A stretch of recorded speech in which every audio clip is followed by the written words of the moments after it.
Dear all students, good morning everyone. In this particular lecture today we will study about the continuous system.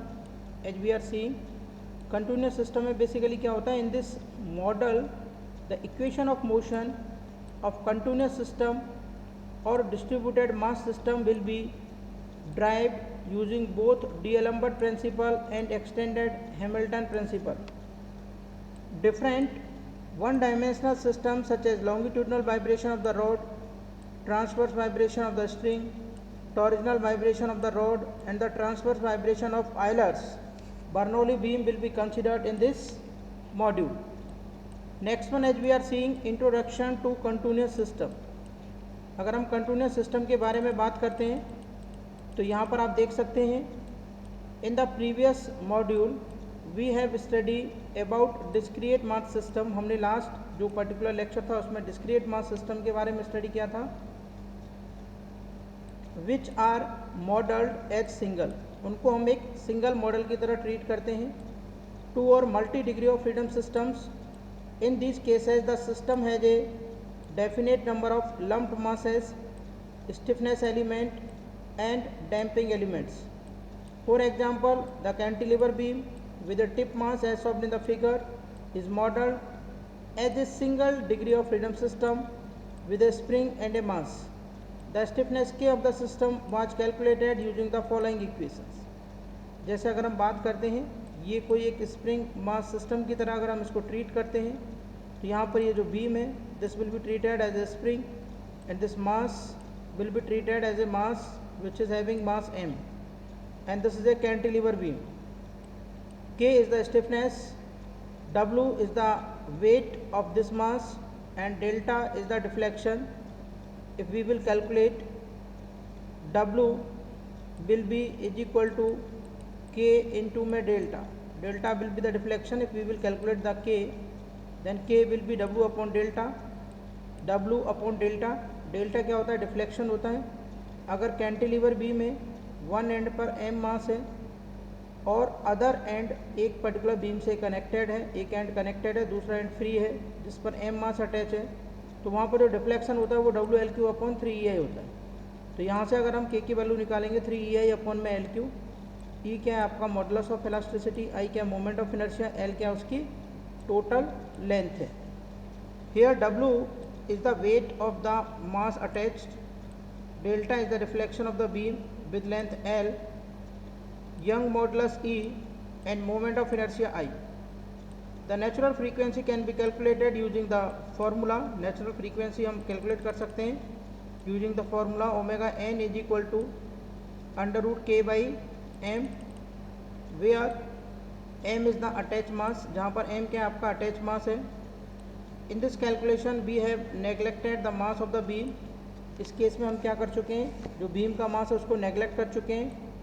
Hence it may be observe that by considering a point mass at tip we obtain one natural frequency of the system. Instead of modelling this system as a single spring mass, if one consider the beam to be consist of several masses, then the system can be model as multi degree of freedom. अगर सिर्फ एक mass system हो तो उसको single degree of freedom system assume करेंगे. अगर कई सारे मल्टी मासेस यहाँ पर अटैच है तो उसको multi degree of freedom system assume करेंगे as shown in the figure. But as the dimension of each element mass considered in the above case is arbitrary, one may consider beam as the continuous system with infinite number of distributed mass and stiffness and hence has infinite number of natural frequencies.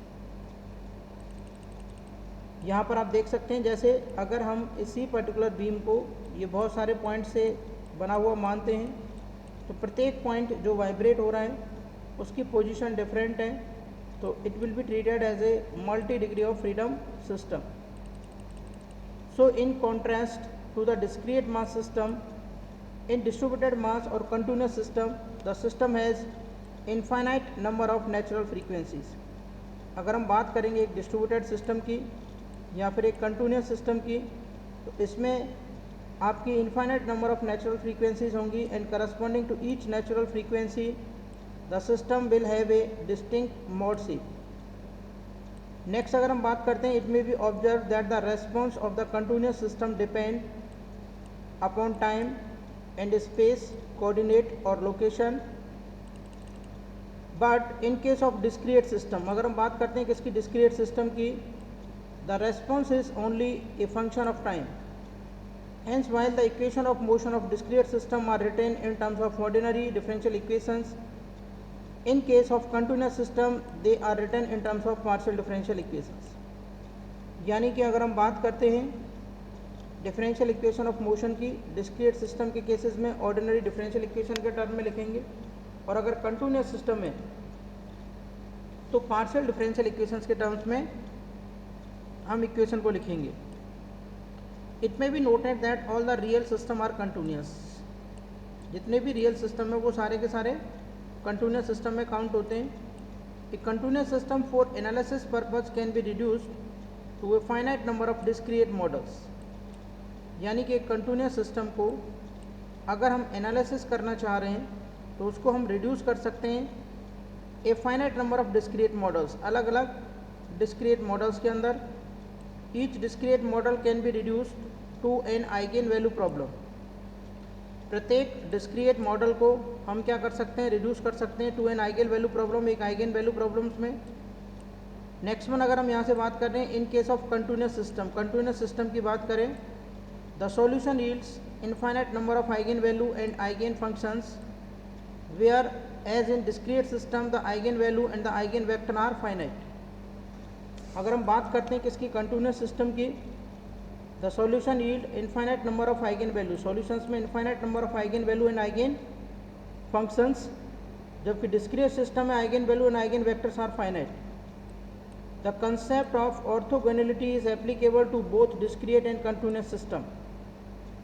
Next अगर हम बात करते हैं, the eigen value problem in case of discrete system takes the form of algebraic equations, while in continuous system differential equations and sometimes integral equations are obtained. Eigenvector of the discrete system become eigenfunction of the continuous system. ये next आप देख सकते हैं यहाँ पर, this is the clamped beam and this is the free beam. Bending moment and shear force are zero at both the ends. Natural boundary conditions at both the ends. And this is the simply supported beam. Next अगर हम बात करते हैं, lateral vibration of A flexible taught string. ये एक flexible taught string है जो कि दोनों एंड पर यहाँ पर क्या है, फिक्स्ड, ये एंड फिक्स है, ये एंड फिक्स है, but the beam is flexible. तो this is the displacement curve of the beam at any instant of time. This is showing the displacement of the point of this beam. This is m dx del to u by del t u del 2 to, this is theta plus del theta by del x into dx theta, and here it is t. Figure अगर हम यहाँ पे देखते हैं, flexible taught string, ये देखेंगे ये condition है, u is equal to u x comma t, m d x del u by del t square is equal to t oblique में t theta plus del theta by del x into d x minus t sine theta. This is equation 10.1. This is equation 10.2, 10.1, 10.2. Now substituting the slope theta is equal to del u by del x in equation 10.2. One में right, अगर इसको हम utilise करते हैं तो ये equations आती है हमारी, और इस इक्वेशंस को अगर हम फर्दर सॉल्व करते हैं, this will be m del two u by del t square is equal to T del two u by del x two into d x, m del two u by del t square, यहाँ से ये d x से d x cancel हो जाएगा, तो T del two u by del x two, and finally del to u by del t square is equal to t by m del to u by del x2. और अगर हम इसको एक constant मान लेते हैं तो c will be under root t by m and this c is constant. The above equation is known as wave equation. इसको wave equation बोलते हैं. One may use Hamilton principle to derive the equation of the motion इस equation को drive करने के लिए हम Hamilton principal को भी यूटिलाइजेशन कर सकते हैं। सिमिलरली अगर हम एक नेक्स्ट केस लेते हैं, longitudinal vibration of the rod के लॉन्गिट्यूडनल वाइब्रेशन की अगर हम बात करते हैं तो consider a rod of length L. यहाँ पर एक हमने एल लेंथ की रॉड कंसिडर की है, ये एल लेंथ की रॉड है, this is the L length rod subjected to a force F at t is equal to 0। T बराबर 0 पर यहाँ पर क्या कर रहे हैं, एक फोर्स हम सब्जेक्टेड कर रहे हैं और उसको रिलीज़ कर रहे हैं, and it will be subjected to longitudinal vibration. तो इसके अंदर टू एंड फ्रो वाइब्रेशंस होंगे। Longitudinal vibration along the length x length है। हमने एक डी एक्स एलिमेंट लिया है किसी पर्टिकुलर टाइम पर, यहाँ पर let u x comma t be the axial displacement of an element d x of the rod.